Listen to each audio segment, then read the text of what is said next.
350 square meter, yan. So malaki po yan, hanggang doon pa yan sa dulo, i-clear out pa po yan. Then yung iba na 200 square meter, andito po, andyan. So undergoing development siya. So puntaan natin. Okay, alright. Yan, so eto, gagawin yung kalsada from here going there. Yan. So i-develop po yung mga concrete road dyan. So dito po yung mga 200. So yan, gagawin po yung kalsada dyan. And then yung 200 na mga magkakatabi, 200 for 200 square meter, nandyan po yan sa map. Yan po. So tatlo yan na magkakatabi, 200. So malaki po yan, hanggang dyan yan. So normally 10 meters by 20 meters po yung kanyang frontage. So yung may available na dati, yan. So yan, undergoing development yung kanyang concrete road. Makita natin. Yan. So nandito siya. Ayan. Paliko dyan. Tapos yan, nandito hanggang dito sa kalahati, yung mga 200 square meter nandyan. Doon yung gagawin ng kalsada. So paikot po yan dyan, pag ganyan. Dito yung mga 200 magkakatabi. So yan yung mga gamit. Yan. Yan yung mga gamit po. So tuloy-tuloy po yung development dun sa property. Yan. So ililinya din yan. I-level din po yan, no? So yun yung mga drainage, kung kita nyo. Mas kita ba? Yung mga drainage, yan, ibabaon po yan para yung property ay hindi siya babahain. Yan. And napakalamig po dito pag gabi. Yan. Tsaka hapon. Yan. Po, may mga 150 square meter. Yan, dalawa po magkatabi.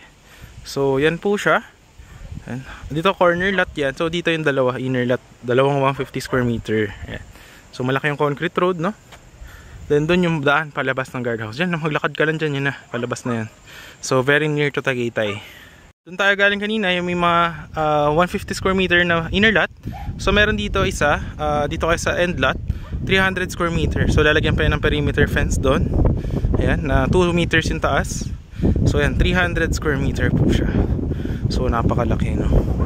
Then any house design, pwede rin kayo maglagay ng mga kubo or pangapananim. Ayan, so dyan siya.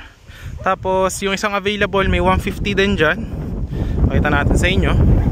Ayan, no? So ngayon is 5 PM, napakahangin dito, grabe. Ayan, no? Uy, grabe. Tapos yung 200 square meter kanina na pinakita ko, nandun lang yung sa likod. Doon. Ayun yung ano, guardhouse, doon gagawin. Kita ko sa inyo. So doon gagawin yung guardhouse. May isang 150 din na available dyan. Tapos yung isang 115 dito. Ayan, so dito siya.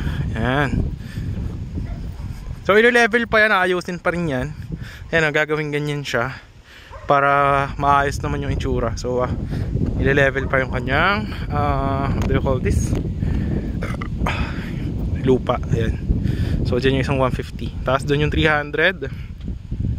Tapos may dalawang 150 dyan.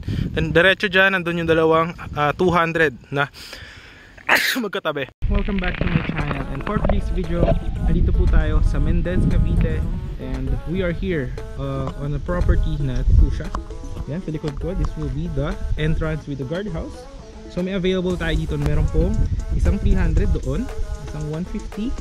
May tatlong 150 magkakadikit, 150 square meter magkakadikit doon. Tuturo ko may isang 350. Yan. And then may tatlong 200 square meter na magkakadikit. So yun, yun yung mapupuntahan natin. Ituturo ko sa inyo mga available lots. So this one is along Barangay Road. So pag lumabas kayo dyan, malapit siya, mga around 8 to 10 minutes from Tagaytay, Balinsasayaw. If search nyo sa Google Maps, so dito lang yan. So doon sa may Balinsasayaw, kakanan, pupunta sa may Mendez Crossing, dire-diretso dito, 10 minutes. So dito na kayo sa property.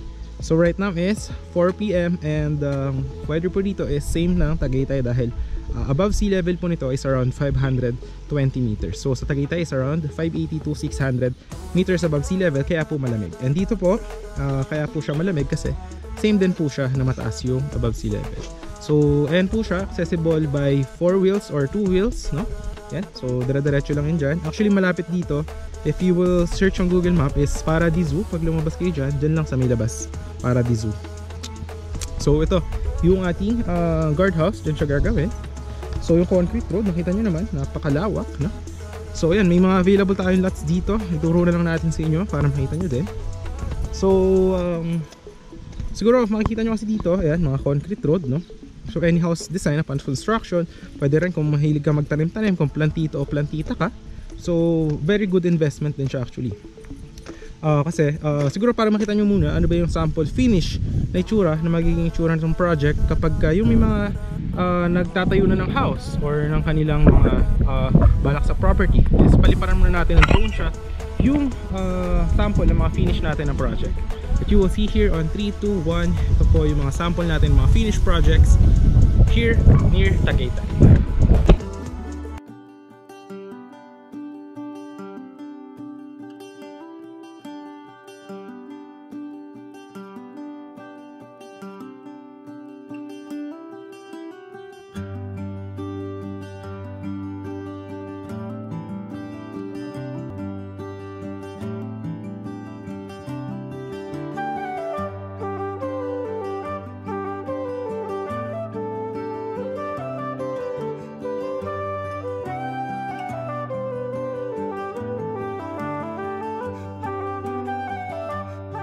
So yun guys, nakita nyo naman yung mga finished projects natin. So any house design upon construction or upon finish, no?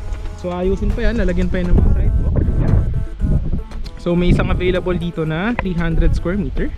Pakita ko siya sa inyo. So actually nandyan siya. So yung kalsada is malawak, pasyo dalawang saka. Kagabi dito mga 5 PM, yan, naghahamog din po dito, no? So yung 300 square meter is around here. Yan. So ang normal na mga frontage niyan is around 15 by 25 or pwede na 10 by 30 meters. So yan, dyan siya. Then dito, lalagyan pa yan ng sidewalk. So mga 1 meter yan. Alright. So tsaka lalagay yung muhon, no? So yan, around dito yung 300 square meter natin. Then ang likod niya, lalagyan niya na perimeter fence, no? Actually maganda yung vibes dito, lalo kapag hapon na po. Yan. Tapos meron din tayo available doon na 150 square meter doon. Alright. So pakita ko rin yan sa inyo doon. And then may tatlo tayong 150 square meter na magkakadikit doon sa kabila. So pakita natin yan sa inyo. So yan siya guys, yung 300 square meter. So dito is roundabout. Ayan. Alright. With drainage din yan. Tapos na rin yung mga drainage nito. Actually nakabaon na yan dyan. So yan, pag ganyan yan, roundabout na. Alright. So yung 300 square meter is around here. Actually may tandaan na dito. Ayan. So ito siya. Ito from this red, yan, yung meron dyan stick. Dyan nilalagay isang muhon. Up to here 300. Punta dito. Yan. So dyan nilalagay yung isang muhon. Ito yung drainage. Yan. So dyan yung isa pang muhon. Then diretso yun doon.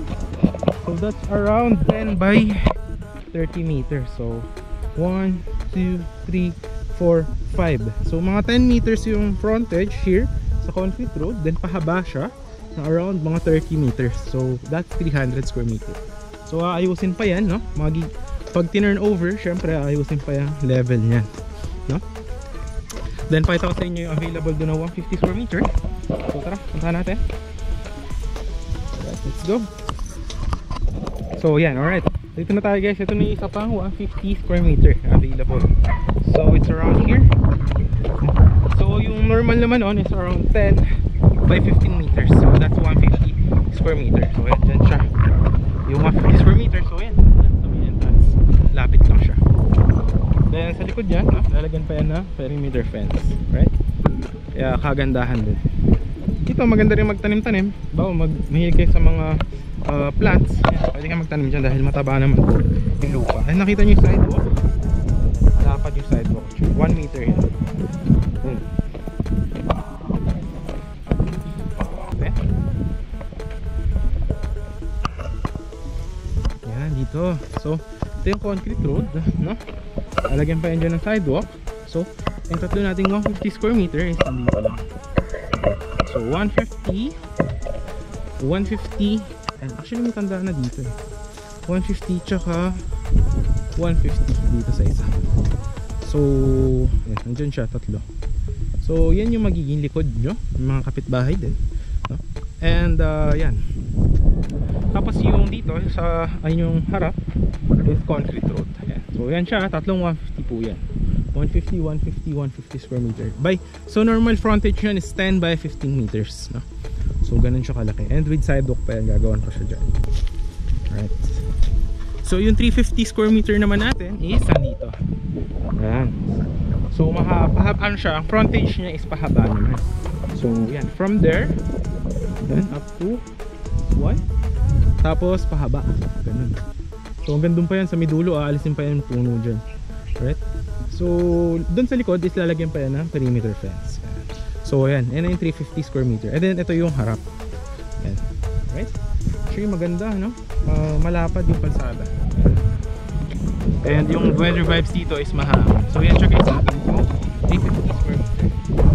So malaki siya, no? Pwede mo siya lagyan actually ng ano, ng parang yan, nalagyan na yung maliit na house, lagyan retirement lot. Perfect siya na parang retirement lot investment, or parang getaway lot kung you are living in the city and ganito cold weather. Yan. Lalo ngayon, mamaya mga 5-6 p.m. dito lalo, tsaka mga 7 p.m. So that I assure you, dahil mataas po ang above sea level. So meron pa tayo last, may available tayo dito na tatlong 200 square meter. Puntahan din natin siya. Alright, let's go. Tatlong 200 square meter. Isang 2. Alright, puntahan natin siya.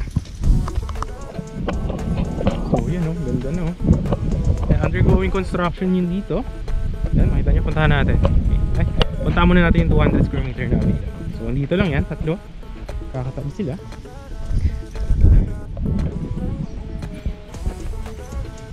So, ayan, nandito yan guys. So, dito yung simula, 200. So, ito yung una, 200 square meter. Dito gagawin yung kalsada.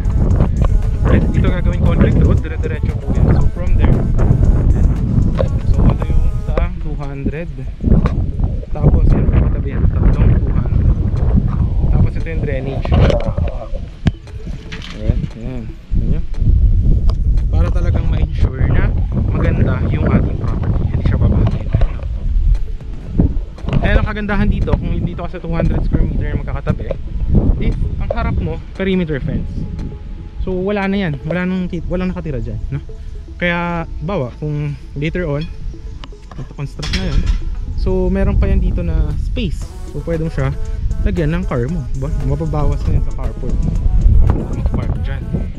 So yan dyan yung so yan, pakita natin yung undergoing construction. Yan, binababa nila yung mga drainage.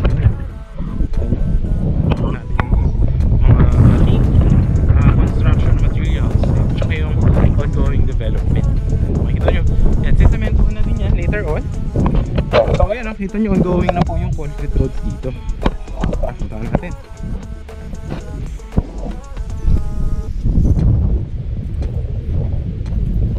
Ayan guys, oh, nakayos na. Ayan. So yan, ito yung ating equipment. So ito yung mga gagawin ng mga concrete roads with sidewalk. Kaya yung drainage tapos na. Yan yung mga concrete road. Ayan. So dire-diretso yan hanggang doon. Alright. Then later on, magkakaroon din yan ng mga lines for electricity, water. Ayan. Tapos dun sa likod, perimeter fence yan.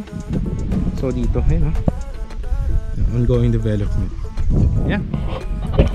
So yun yung mga ating sharing for today, no? So yun, kung nagustuhan mo siya, kaya hit naman yung ating thumbs up. And syempre, huwag mo kalimutan subscribe yung ating channel and share more into other people, baka gusto nila, or yan, mahilig sila sa mga, alam mo yun, property near Tagaytay. So yun guys, maraming salamat sa panonood. And kung nito ka man sa huli, hope you are having a great day if you are wanting a property near to Tagaytay. So yun lang guys, maraming salamat sa panonood. And once again, this is John Critch, and see you po on the next vlog.